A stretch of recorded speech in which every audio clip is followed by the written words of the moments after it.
আসসালামু আলাইকুম। আমার বাংলা বই দ্বিতীয় শ্রেণীর পাঠ 4-এর ডালিম কুমার ও কঙ্কাবতী সেটা আমরা পড়ব। তো এখানে আমরা ছবি দেখতেছি।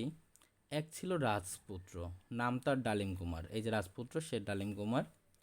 তার ছিল এক পঙ্খিরাজ ঘোড়া। ঘোড়ায় চড়ে সে দেশ বিদেশে ঘুরে বেড়াতো। একবার ঘুরতে ঘুরতে অচিনপুরে চলে গেল। অনেক অনেক ক্লান্ত লাগলো। সে গাছের ছায়ায় ঘুমিয়ে পড়ল। গাছের ওই গাছে থাকতো ব্যঙ্গম আর ব্যঙ্গমী, ব্যঙ্গমা আর ব্যঙ্গমী। তারা কথা বলছিল। রাজকন্যা, কঙ্কাবতীর কি হয়েছে জানো? কি হয়েছে? ডালিম কুমারের ঘুম ভেঙে গেল, মানে ঘুমিয়ে সে কথাগুলো শুনতেছে। সে এখন রাক্ষসপুরীতে বন্দি। কি সর্বনাশ!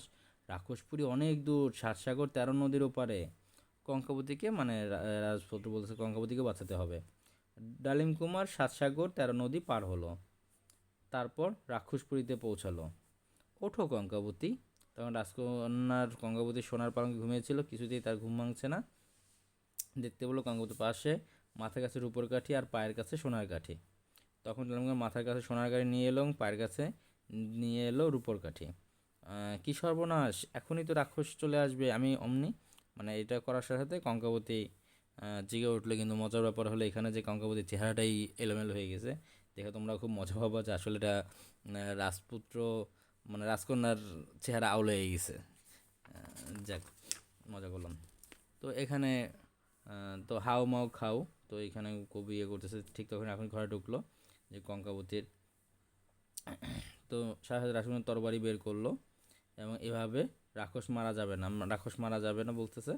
যে কঙ্কাবতী বলল, রাক্ষসের প্রাণ আছে একটা টিনের কৌটার ভিতরে। ডালিম কুমার জানে না সেই কৌটা কোথায়।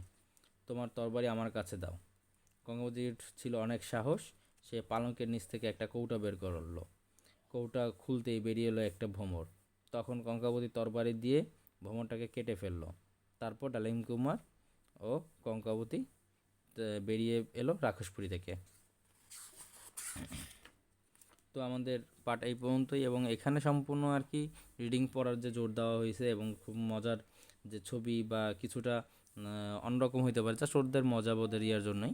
কিন্তু ওদের প্রতিবার আপনি রিডিং পড়াবেন বা আপনি প্রতিবার পড়ানোর পরে ওদেরও পড়ানোর চেষ্টা করবেন। যতটুকু এইরকম চেষ্টা করতে করতে ওরা খুব ভালো একটা কিছু করবে। আল্লাহ হাফেজ, বাই বাই।